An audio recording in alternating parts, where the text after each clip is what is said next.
Assalamu alaikum. Je viens encore partager avec vous, les frères, partager avec vous des choses qui me tiennent vraiment à cœur. Et je parle en cette langue pour me faire entendre par beaucoup de gens. Même si je sais qu'il n'y a pas beaucoup de vues dans mes vidéos, mais l'essentiel c'est de faire le travail, de partager, de prévenir, d'apprendre aux gens, des gens qui souffrent de la misère, de la pauvreté, surtout en Afrique. Actuellement, il y a beaucoup de changements qui se passent dans le monde. Et il n'y a pas meilleure opportunité actuellement qui se présente à nous afin de nous libérer de nos chaînes. Mais ce qui nous manque, c'est pas des intellectuels, c'est pas l'intelligence, tout ça. Ce qui nous manque, c'est du courage. Le courage de vouloir sacrifier sa vie d'ici-bas pour l'au-delà. Le courage de sacrifier ta vie pour la vie de tes enfants et de tes arrière-enfants. Ce que nos ancêtres, ce que nos parents, la majeure partie d'entre eux n'ont pas fait. C'est pour ça actuellement on est dans cette situation. Parce que si chacun, comme je le dis lors de mes vidéos, mettait une pierre à l'édifice, on n'en serait pas là. Je ne peux pas comprendre, je ne veux pas comprendre, je ne peux pas accepter que des peuples exploitent d'autres peuples et vivent comme des rois, tandis que d'autres sont dans la misère, prennent des risques énormes pour pouvoir réussir, et que leur seul moyen de réussir, c'est de venir dans ces mêmes pays qui les exploitent par l'intermédiaire des corrompus qui sont aux têtes de nos gouvernements pour réussir. Ça, je ne peux pas le comprendre. Je suis croyant, et comme j'espère la majeure partie des gens à qui je parle, et à d'autres que j'aimerais bien qu'ils se repentent,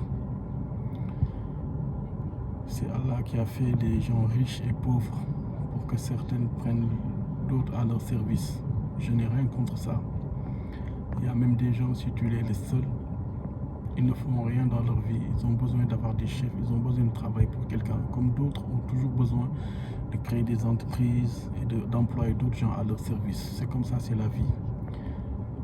Mais ça doit se passer dans le respect. Ça ne doit pas être une exploitation.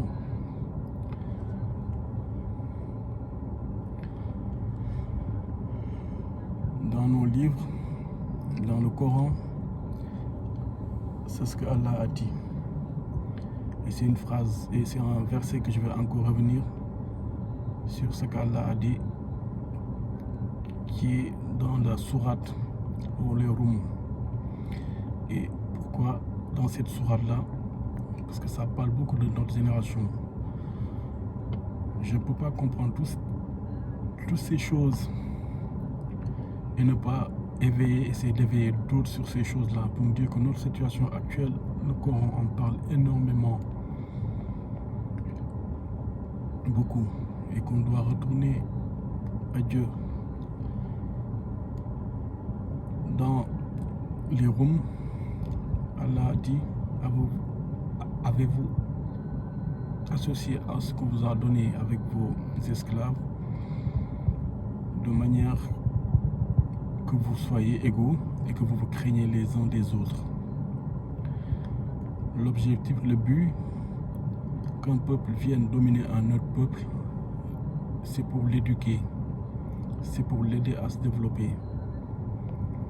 Si nous les êtres humains, on se comportait ainsi, qu'on soit des gens bienfaisants, je parle même pas d'aller dans d'autres pays pour les coloniser et pour les éduquer, mais ce sera les portes des cieux qui nous seront ouverts. On ira sur toute planète pour trouver des gens comme nous, et ça existe, tout ça c'est marqué dans le Coran. Il faut juste avoir qu'Allah te permet de le comprendre, parce que c'est pas une question d'intelligence ni rien, c'est lui qui révèle à qui il veut et qui ferme les oreilles, qui bouche les oreilles et scelle les cœurs de qui il veut.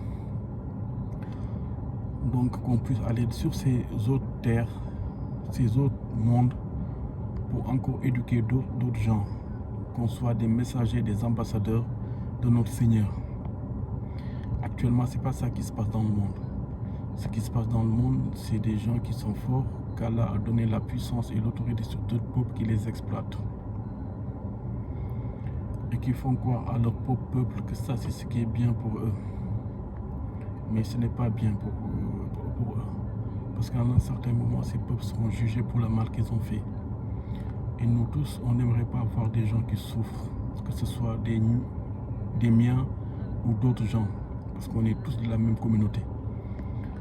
Donc il faut que les gens, ils s'arrêtent d'exploiter les plus faibles.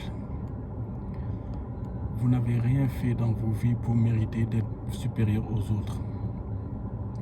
C'est juste que vous avez été favorisés. Vous avez été favorisés comme d'autres peuples l'ont été avant vous. C'est pour ça qu'il dit, est-ce que vous voyagez dans le monde? Et quand vous voyagez dans le monde, vous trouvez des vestiges des gens qui étaient plus forts que vous, qui n'étaient pas sur votre continent. Et ces peuples-là, d'autres gens venaient chez eux pour chercher du travail, comme actuellement ça se passe chez vous. Ne vous enorgueillissez pas. Soyez modeste, soyez humble, soyez reconnaissant. Et Allah ne changera pas l'état d'un peuple, sauf si ce peuple-là change ce qui est en eux, sauf si ce peuple-là change ce qui est en eux-mêmes. C'est-à-dire l'accueil, la bienveillance que vous aviez pour les étrangers. Tant que ça ne changera pas, Allah ne changera pas l'état de votre état. Mais actuellement, il y a des gens qui travaillent beaucoup pour changer ces choses-là, pour enlever cette hospitalité que vous aviez par rapport aux plus faibles. Nous ne vous nourrissons pas pour nous-mêmes, mais nous le faisons pour le visage d'Allah. Tout ce qui est les gens qui nourrissent les plus faibles, qui les accueillent, qui les soignent, parce qu'ils ont été favorisés, c'est leur rôle. Tant qu'ils seront dans cette...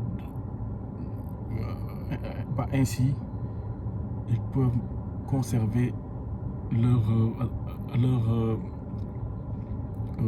fait qu'ils soient favorisés, leur don, ce qu'Allah leur a donné, même s'ils ne sont pas reconnaissants, mais s'ils sont ingrats en ce qu'Allah leur a donné, et qu'ils commencent à entendre certains qui leur demandent de ne plus recevoir du monde chez eux, de ne plus aider les plus faibles. S'ils écoutent ces gens-là, ils le regretteront, leur situation changeront. Et c'est dans ce sens-là qu'on va. Parce que ça va être de plus en plus dur dans ces pays-là. Et comme je le dis souvent, quand les frigos sont remplis, tout le monde est gentil. Mais quand ça commence à être dur, les gens ne veulent plus aider, ne veulent plus recevoir, ne supportent plus de voir l'autre venir chez eux pour leur prendre ce qu'ils ont. Et vu que cette situation va être encore de plus en plus dure pour eux, ces gens-là qui divisent, qui veulent qu'il y ait plus d'hospitalité par rapport aux plus pauvres, auront toujours la force et ils sont aidés par d'autres forces de sécurité que je ne rentrerai pas dans les détails, mais il suffit juste de s'informer et d'être intelligent. Donc, et ils s'informent sur des médias corrompus, comme vous le savez souvent. Des gens qui travaillent pour ces choses-là. Pour qu'il n'y ait plus, comme je le dis, des gens qui viennent chez eux pour leur demander de l'aide, pour leur demander du travail. Donc, la solution, c'est pas de voyager dans ces pays-là. La solution, c'est de rester chez soi et de développer son pays et de se battre pour son pays. Eux, à un certain moment dans leur vie, ils l'ont fait. Ils sont battus pour leur peuple. Ils ont connu des guerres terribles et actuellement, ils sont encore les plus forts parce que tout simplement, ces gens-là, ils sont prêts à sacrifier pour leur vie, pour leur peuple et la génération future. Nous, c'est ce qu'on ne fait pas. Et là, on est à l'aumône d'un grand changement dans le monde. Les forces commencent à s'équilibrer, les forces font face. Il faut qu'on fasse le bon choix. On ne peut pas continuer avec ces mêmes gens à se dire qu'on est partenaire avec ces mêmes gens-là qui, depuis des siècles, ne nous ont apporté rien de bon. On ne peut pas descendre plus bas que ce qu'on est actuellement. Même si on descend encore plus bas, on ne pourra que remonter. Il faut qu'on prenne ces risques-là. Il faut qu'on fasse le bon choix et qu'on se mette avec des gens qui ont le même état d'esprit que nous, qui sont prêts à partager gagnant-gagnant avec nous. S'ils peuvent nous aider militairement, il faut qu'on soit avec eux. S'ils peuvent nous aider économiquement, il faut qu'on soit avec eux. Si ils veulent nous aider aussi technologiquement, parce que c'est ça qu'il nous faut pour se développer économiquement, un partage de technologie. Il y a beaucoup de mes frères qui le parlent dans leurs vidéos. L'Occident ne nous aidera pas technologiquement parce qu'ils savent qu'avec les matières premières qu'on a, avec la technologie, on aura la domination sur eux. C'est cette peur-là qui fera qu'ils ne nous aideront pas. C'est leur tactique. Ils préfèrent même aller dans d'autres pays qui n'ont pas de matières premières à leur donner la technologie pour avoir des emplois moins chers, des prix de fabrication moins chers et qu'ils réexploitent la manufacture ces mêmes produits dans leur pays pour gagner beaucoup de profit. Ce qui intéresse ces gens-là, c'est le profit. C'est même pas une histoire de couleur de peau. Ceux qui ont ces histoires de couleur de peau, c'est l'extrême, c'est les extrêmes, surtout l'extrême droite qui sont dans leur pays. Eux, ils ont vraiment cette maladie de racisme et tout ça. Mais c'est une minorité. C'est sauf qu'ils ont infiltré beaucoup de leurs services. Comme je l'ai dit, mais je ne vais pas rentrer dans les détails. Il faut que les gens se renseignent eux-mêmes. Donc, c'est eux-mêmes qui ne veulent plus recevoir du monde chez eux, mais qui, je vous dis, sont prêts à aller prendre ce qu'il y a chez les autres. Donc, il faut se dire quelque chose, que ces gens-là, ils ne sont pas mieux que nous. Ces gens-là, ils ne peuvent pas faire ce qu'ils veulent chez eux et venir faire ce qu'ils veulent chez nous parce qu'ils sont les plus forts. À un certain moment, il faut qu'on arrête les gens. À un certain moment, il faut qu'on dise à ces gens-là, stop, il faut qu'ils arrêtent. Il faut qu'ils arrêtent, ça ne peut pas continuer comme ça. On ne peut pas continuer à avoir des matières premières, à être les plus riches et les plus pauvres en même temps. Si la Chine et d'autres pays veulent travailler avec nous, il faut qu'ils partagent leur technologie avec nous. Il faut qu'on nous montre comment extraire ces produits et les transformer. C'est ça la seule solution. On ne peut pas vendre ces produits-là chers parce qu'on ne peut pas les transformer. Il faut qu'ils nous donnent la technologie. Et s'ils ont besoin de nous, ils le feront. C'est nous qui faisons marcher leur économie, leur industrie. Quand ils font leur téléphone portable, toute la nouvelle technologie ne peut pas aller sans l'Afrique. Il faut qu'on soit courageux et surtout qu'on s'unisse. Si nous, tous les pays, déjà de l'Afrique de l'Ouest, parce que ce sera dur d'un seul coup de réunir tout le monde. Même nous, déjà en Afrique de l'Ouest, on a du mal. Mais c'est la seule solution. Si chacun part de son côté, on n'ira nulle part. Depuis l'indépendance, c'est ça qui nous a plombés. On voulait se unir. La Côte d'Ivoire, déjà, avec Houphouët-Boigny, la phrase qui m'a toujours marqué à l'école, c'était « on ne peut pas se partager la misère ». Parce qu'eux, ils avaient beaucoup de richesses, donc pourquoi se partager avec les autres pays qui n'avaient pas beaucoup de richesses, beaucoup d'autres. Et maintenant, on découvre même ces pays-là qu'ils disaient pauvres, commencent à avoir aussi beaucoup de richesses dans leur sol. Donc on a tous des richesses. Mais il faut qu'on s'unisse. Il faut qu'on s'unisse. Il faut montrer à l'exploiteur que s'il va rentrer dans cette boutique, il va trouver le même prix. S'il rentre dans l'autre boutique, il va trouver le même prix et il sera obligé de l'acheter. Et qu'on soutienne les gens qui sont prêts à se battre pour ça. Et qu'on vire tous ces marionnettes-là parce qu'ils ont peur de je sais pas quoi, parce que je ne sais pas s'ils leur font du chantage, je ne sais pas comment ça se passe. Et je vous le dis, être dans les organisations internationales n'est pas une condition sine qua non. On peut vivre sans ces organisations, on vivait sans ces organisations. Si c'est une manière de se dire on n'a pas envie de bien se faire voir à l'international et qu'on essaie de faire semblant et d'être dans ces organisations qui font la politique qui ne nous arrange pas, il faut qu'on sorte de ces organisations. On a vu des pays là, ces mêmes organisations les interdit de faire une guerre. Ils ont allé faire leur guerre et ils ne sont toujours pas jugés jusqu'à présent. Mais nous, au CPI et dans toutes ces organisations, il n'y a que des Africains qui sont jugés les plus faibles. Aujourd'hui, ils disent que la Russie, on doit l'attraper et le président russe et le mettre en prison. Alors que le président russe, la guerre qu'il fait, c'est ces mêmes guerres-là que ces gens-là ont fait partout dans ce monde et personne ne les a jugés. Il faut qu'on arrête l'hypocrisie. Il faut que ces gens-là, ils arrêtent. Je ne sais pas de savoir ce qui est dans leur tête pour qu'ils se comportent comme ça. Mais il n'y a rien de bon là-dedans. Parce que quelqu'un qui n'a pas d'empathie, quelqu'un qui se dit qu'un être humain comme lui, qui a besoin de manger, de nourrir sa famille, qui aime ses enfants, qui aime voir ses enfants réussir, qui aime ce qu'il aime, ne peut pas continuer à l'exploiter tout en se disant pas que si on me faisait ça, ça ne me plairait pas. Quelqu'un qui n'a pas d'empathie n'est pas un être humain. Il faut qu'on arrête. Ces gens ne comprennent que le rapport de force. Ils ne comprennent que ça. C'est pas parce qu'on va pleurer des larmes jusqu'à baigner là-dedans qu'ils vont avoir pitié de nous. Si ça devait marcher comme ça, ça saurait. C'est ce qu'on fait depuis des siècles, pleurer devant eux. Il faut qu'on prenne nos vies en main. Il faut qu'on change. On est devant un carrefour. Il faut qu'on prenne le bon chemin. J'ai ma boutique, tout le monde doit y venir pour négocier. Je dois parler avec tout le monde. Personne ne peut me l'imposer. Ces mêmes pays-là négocient avec ces mêmes pays. J'ai le droit de négocier avec qui je veux. Arrêtons nos indépendances de flafla là. Il faut qu'on arrête. Je ne sais pas ce qu'ils ont signé avec De Gaulle et tout ça, mais c'est du n'importe quoi ces choses-là. Il faut qu'on revienne sur tous ces contrats, sur notre monnaie et sur toutes ces choses-là. Il y a le brick qui s'ouvre. Il faut qu'on essaye d'y rentrer. Il faut qu'on montre ces gens-là qu'on a aussi un rapport, on peut rentrer dans ce rapport de force, qu'on peut taper sur la table. Tant qu'on ne le fera pas, on ne se fera pas entendre. Et ce n'est pas en pleurant qu'ils vont avoir pitié de nous.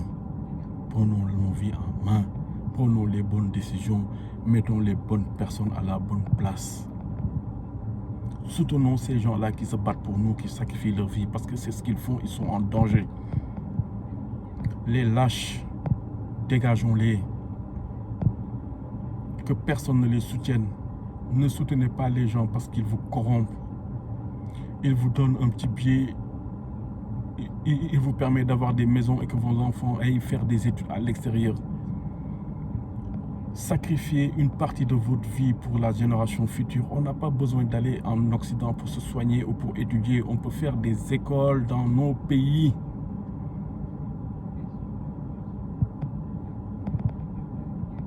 Mais il faut se battre.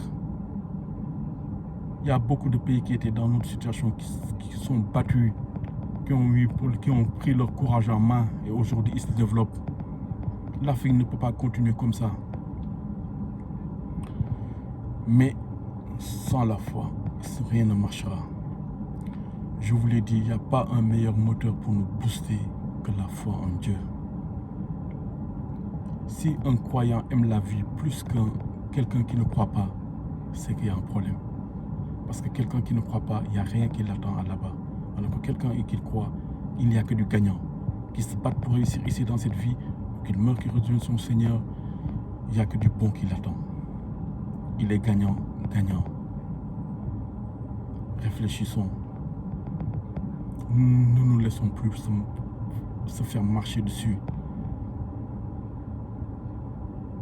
Même si on est leur employé, ils doivent nous respecter. Le respect, c'est le Dieu qui a fait que des gens soient faibles et que d'autres le prennent à leur service, mais dans le respect. Et qu'on se batte, qu'on ne devienne plus les derniers. Et dans ce chemin-là, il n'y a que Allah qui peut nous aider. Il n'y a que Allah qui peut nous aider. Arrêtons l'impudicité. Arrêtons les choses qu'on fait ignobles dans nos pays, surtout le Sénégal. Arrêtez vos danses vulgaires là que vous filmez devant les enfants. Vous êtes des femmes, vous portez des enfants. Soyez pudiques. Soyez pudiques. Vous êtes des musulmans. Vous ne pouvez pas vous comporter comme à l'époque du Jahiliya, où les gens étaient des gens qui ne croient pas en Dieu. Un croyant et quelqu'un qui ne croit pas, c'est pas pareil. S'ils ont le même comportement, c'est qu'il y a un problème. Vous êtes le temple de Dieu. L'Esprit de Dieu vous a été soufflé. Respectez-vous. Soyez pudiques. Il y a des choses, c'est pour votre mari et votre bien-aimé. C'est pas exposé dans les villes, c'est pas exposé dans le monde entier. Pensez demain que vous serez des personnes âgées. Pensez que demain vous serez repentis. Vous aurez honte de voir ces images-là. Soyez pudiques. Et battons-nous avec l'aide d'Allah pour s'en sortir. Prenons nos courage en main. Assalamu alaikum.